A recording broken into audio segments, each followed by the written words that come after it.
ሰውነቴ እየቀነሰ መጣ። እኔ ህመሜን ለሰው ማሳየት አልፈልግም፣ ሰው እንዲያቅብኝ አልፈልግም። ሰላም ጤና ይስጥልኝ ወደ ኪዱ አበሻዊት ቻናል ተመልካችና ቤተሰቦች እንደምን አላችሁልኝ? ሁላችሁንም በያላችሁበት ሰላምታ ይድረሳችሁ እያልኩ ዛሬም በሌላ ቪዲዮ ተመልሼ መጥቻለሁኝ። ለዚህ ዩቲዩብ ቻናል አዲስ እንግዳ ከሆናችሁ ወይንም ድንገት እግር ጥሏችሁ ከሆነ የመጣችሁት ሰብስክራይብ በማድረግ ቤተሰብ እንድትሆኑ እንዲሁም ደግሞ ቪዲዮን ከመጀመራችሁ በፊት ላይክ፣ ኮሜንት፣ ሼር ማድረግ እንዳትረሱ።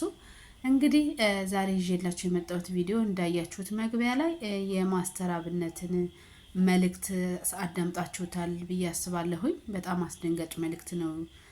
ድንገት እንግዲህ የተሰማው ማስተር አብነት ታውቁታላችሁ። ሁሉንም ዘር፣ ብሔር፣ ሃይማኖት ሳይል በየገጠሩ እየገባ የተቸገሩ ሰዎችን የሚረዳ የሚያለቅሱ ሳይጸየፍ እኛ በካሜራ እንኳን አይተን ሰውነታችን ስቅጥጥ የሚለንን ነገር እሱ በአካል ሂዶ እያጠበ እየተሸከመ በጣም ለብዙ ድሃዎች ምስኪኖች የደረሰ ሰው ነውና አሁን ላይ ግን ማስተር አብነት በጣም በጠና ታሟልና ለሁሉም ኢትዮጵያዊ የሚሆን መልእክት ያው በጸሎት እንድታግዙት እንዲሁም ደግሞ እስካሁን ለደረሰላቸው እናቶች እንባቸውን ላበሰላቸው እናቶች በጸሎታቸው እንዲያግዙት እርዳታ ጠይቋል ማለት ነው። ያው ማስተር አብነት እንደምታውቁት የሶስት ልጆች አባት ነው። ከዚህ በፊት አንድ ሴት ልጅ አለችው። አሁን በቅርቡ ደግሞ 2 መንታ ልጆችን ወልዷል ማለት ነው። ነገር ግን ያው እንዳያችሁት አሁን ላይ በጣም በጠና ታሟል። ህመሜን ለመደበቅ ሞክሬያለሁኝ፣ ሰው እንዲያውቅብኝ አልፈልግም ነበረ ብሏል። ነገር ግን ያው ሰውነቴ በቀን ከቀን እየከሳ ነው፣ በልብስም ሆነ በጃኬት የሚደበቅ አልሆነም እና ያው በሰውነቱ በየዕለቱ የመቀነሱ ምክንያት ደግሞ ህመሙ እንደሆነና ህመሙም እዚህ ሀገር ላይ በሕክምና የሚስተካከል እንዳልሆነና እንዲሁም ደግሞ ከ2 ወር በኋላ ወደ ውጭ ሀገር ሄዶ ሕክምና ከባድ የሆነ ሕክምና እንደሚያደርግ እንዲሁም ደግሞ ከመሄዱ በፊት አንዳንድ የጀመርኳቸው ነገሮች ስላሉ እነሱን አስተካክዬ ነው የምሄደው፣ ለ2 ወር የወሰድኩት ለዛ ብዬ ነው ብሏል። እና እንግዲህ ያው የምታውቁት ነው በቃ ማስተር አብነት ማለት ያልደረሰለት ኢትዮጵያዊ፣ ያልደረሰለት ብሔረሰብ፣ ያልገባበት ብሔረሰብ፣ ያልገባበት ዘር፣ ያልገባበት ሃይማኖት ያለ አይመስለኝም። እና አሁን ላይ እንግዲህ የሙሉ ኢትዮጵያውያንን እርዳታ ተማጽኗል ማለት ነው። እሱም ደግሞ እንግዲህ እስካሁን የገንዘብ እርዳታ አልጠየቀም። ያው አይ ቲንክ እንደዛ ነው።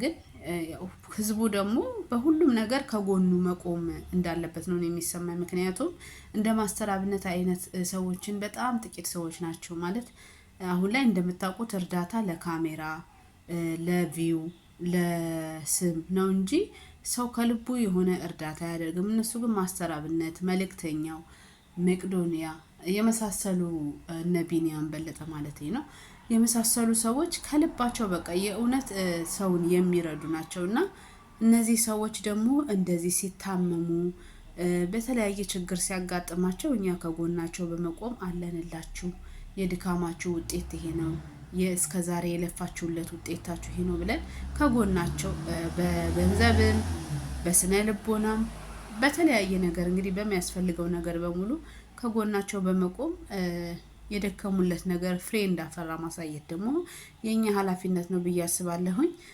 ምክንያቱም ማስተር አብነትም አሁን የጠየቀው የኢትዮጵያን ሕዝብ ጸሎት ነው የጠየቀው። እንግዲህ ህመሙ ምን እንደሆነ አልተገለጸም።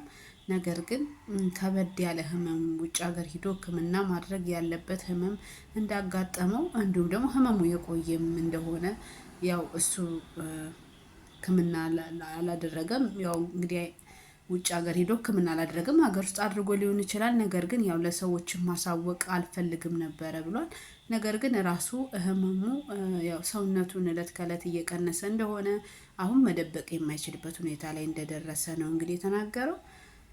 ስለዚህ ወንድማችን ማስተር አብነት እግዚአብሔር እንዲፈውስህና ለልጆች ደግሞ በሰላም ታክመህ ወደምትወደው ይሄ መልካም ስራህ ደግሞ እንድትመለስ የሁላችንም እኛ ኢትዮጵያውያን ምኞታችንም ጸሎታችንም ነው። እግዚአብሔር ለልጆችህ ሕክምናህን አድርገህ በሰላም እንድትመለስ እንዲሁም ደግሞ እንደኔ እስከ 2 ወርም ባትቆይ ቶሎ ብለህ ሄደህ ሕክምና ብታደርግ ደስ ይለኛል። ምክንያቱም እዚህ የተጀመሩ ነገሮች የማስተካከላቸው ነገሮች አሉ ብለሃል። አይ ቲንክ በእርዳታው ነው ያው አንዳንድ በጎ አድራጎት ውስጥ የተጀመሩ ነገሮችን እነዛን ቦታ ማስያዝ ስራዬ እንዲቆም አልፈልግም። እኔ ብሄድ እንኳን መቆም የለበትም ብለሃል። በእርግጥ እሱ መልካም ሀሳብ ነው፣ ግን ደግሞ ከራስ የሚቀድም የለምና ከጤናም የሚቀድም የለምና ቅድሚያ አንተ ሄደህ የራስህን ጤናህን ብታስተካክል ሕክምናህን ቶሎ ብትወስድ 1-2 ወር አይደለም 1 ቀን እንኳን ከተቻለ ባታሳልፍ።